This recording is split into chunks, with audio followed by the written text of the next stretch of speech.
prayer opens the door for God to work.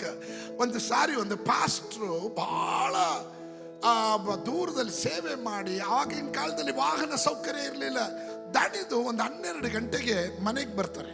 ಬಹಳ ನಿಶಕ್ತನಾಗಿ ಬಂದು ಮಲಗಬೇಕು ಅನ್ನಿಸ್ಬೇಕಾದ್ರೆ ಆ ಟೈಮಲ್ಲಿ ದೇವ್ರು ಹೇಳಿದ್ರು, ನೀನ್ ನಿದ್ದೆ ಮಾಡಬೇಡ, ಮನೆಯಿಂದ ಹೊರಗಡೆ ಬಾ, ಹತ್ ಕಡೆಯಿಂದ ಇತ್ ಕಡೆ, ಹತ್ ಕಡೆಯಿಂದ ಹತ್ ಕಡೆ ನಡ್ಕೊಂಡು ನೀನ್ ಹೇಳು, ಸಮುವೇಲ್ನೇ ಸಮುವೇಲ್ನೇ ಸಮುವೇಲ್ನೇ ಸಮುವೇಲ್ನೇ ಅಂತ ಕೂಗ್ತಾ ಇರು.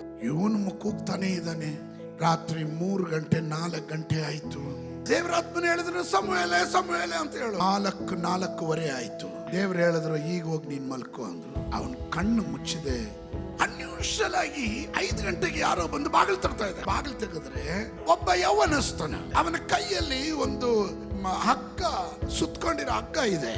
ಆಗ ಅವನು ಹೇಳ್ದ, ರಾತ್ರಿ ಎಲ್ಲ ನೀವು ನನ್ನ ಹೆಸರು ಕರಿತಾ ಇದ್ರಲ್ಲ, ನಾನೇ ಸರ್ ಸಮುವೇಲನು. ನನ್ನ ಜೀವನದಲ್ಲಿ ಜಿಗುಪ್ಸೆ ಆಗಿ ಎಲ್ಲ ರೀತಿಯಲ್ಲಿ ನಿರಾಶೆಗೆ ಒಳಗಾದೆ. ನಾನು ಈ ಲೋಕದಲ್ಲಿ ಬದುಕೋದು ಬೇಡ ಅಂತ ತೀರ್ಮಾನ ಮಾಡಿದೆ. ನಿನ್ನೆ ರಾತ್ರಿ ನಾನು ನೇಣು ಹಾಕೋಣಕ್ಕೋಸ್ಕರ ಈ ಮರ ಹತ್ತದೆ. ನಾನು ಯಾವಾಗ ಜಿಗಿಬೇಕು ಅಂತೀನೋ ಅವಾಗೆಲ್ಲ ನೀವು ನನ್ನ ಹೆಸರು ಕರಿತಾ ಇದ್ರಿ. ನಾನು ಇನ್ನು ಸಾಯೋದಿಲ್ಲ ಸರ್, ಬದುಕೋದಕ್ಕೆ ಒಳ್ಳೆ ಮಾರ್ಗ ಹೇಳ್ಕೊಡಿ. ಪಾಸ್ಟರ್ ಆ ರಾತ್ರಿ ಅವನಿಗೆ ಸುವಾರ್ತೆ ಹೇಳಿದ. ಅವನೊಂದು ಸುಪ್ರಸಿದ್ಧ ಪಾಸ್ಟರ್ ಆಗಿ ಸೇವೆ ಮಾಡಿದನು. ನಿಮ್ಮ ಲೈಫಿನಲ್ಲಿ ಎಷ್ಟೇ ಬಿಸಿ ಆಗಿರ್ರಿ, ಪ್ರಾರ್ಥನೆಗೆ ಸಮಯ ತಗೊಂಡ್ರೆ ನೀವು ಸಪರೇಟ್ ಆಗಿ ದೇವರ ಹತ್ರ ಬರ್ಬೇಕು. ಆ ಪ್ರಾರ್ಥನೆಗೆ ನೀವು ಮೊಣಕಾಲು ಮಡಚುವಾಗ ದೇವರು ಅನ್ಯೂಶಲ್ ಆಗಿರುವ ಕಾರ್ಯಗಳನ್ನು ನಿಮಗೆ ಮಾಡಲಿಕ್ಕೆ ಪ್ರೇರಣೆ ಕೊಡ್ತಾನೆ.